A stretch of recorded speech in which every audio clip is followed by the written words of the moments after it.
I used to live in a quiet little town nestled between thick woods and a lazy river. It was the kind of place where people left their doors unlocked and everyone knew everyone's business. But what happened to me that night, well, it changed how I see the world forever. I was 16, saving up for a car. Babysitting was the easiest gig, and the Carmichael family paid well. They had a 4-year-old named Sophie and lived on the outskirts of town in an old farmhouse that creaked like it had secrets. I'd sat for them before, and it was always the same. Bedtime by 8, snacks in the fridge, and emergency numbers on the counter. Easy. That night, though, the storm rolling in gave the house an eerie feel.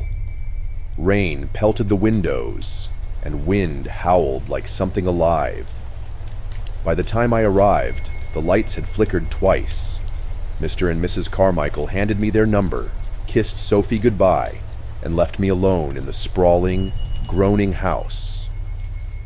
For the first hour, everything was fine. Sophie was sweet but chatty, insisting I meet every stuffed animal she owned. By 8:15, she was tucked in, her favorite bunny clutched to her chest, her nightlight casting soft shadows across the room. I read her goodnight moon twice before her eyelids drooped. The storm worsened. Lightning flashed, lighting up the fields outside, and thunder rattled the old windows. I curled up on the living room couch, scrolling on my phone. That's when I heard it. A faint tapping. I froze. The sound so soft I thought I imagined it. Then it came again. Tap, tap, tap. It was rhythmic, deliberate, coming from upstairs, near Sophie's room. My stomach twisted. The house was old. Noises were normal, right? Telling myself it was just the wind, I went back to my phone. The tapping grew louder. This time, it wasn't faint. It was sharp, distinct, as if something or someone was knocking.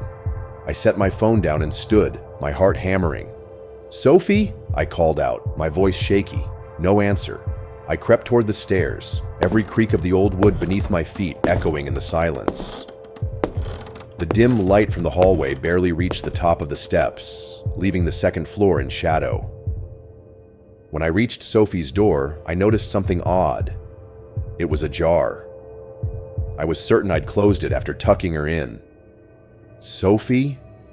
I whispered again. No answer.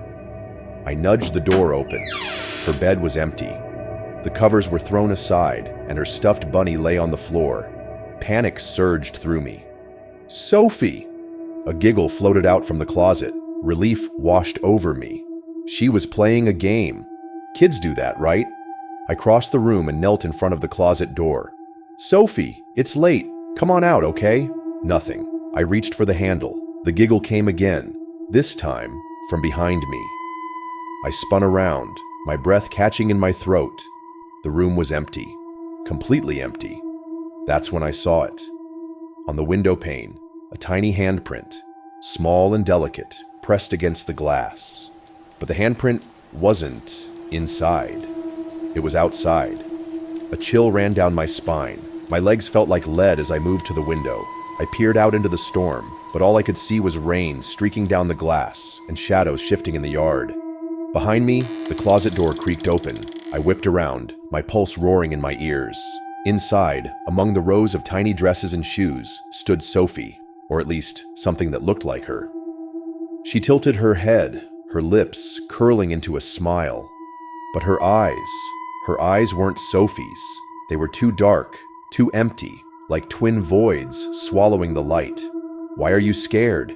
she asked in a sing-song voice. I stumbled back, knocking over a lamp. The bulb shattered, plunging the room into darkness. My phone's flashlight became my only anchor, its shaky beam trembling in my hands. "Sophie?" I whispered, though I already knew the answer. The figure giggled, a sound that sent ice through my veins. Slowly, deliberately, it raised a hand and pointed to the window. My breath hitched as I turned. Outside, in the rain-streaked glass, I saw a face, pale and grinning, its hollow eyes locking onto mine.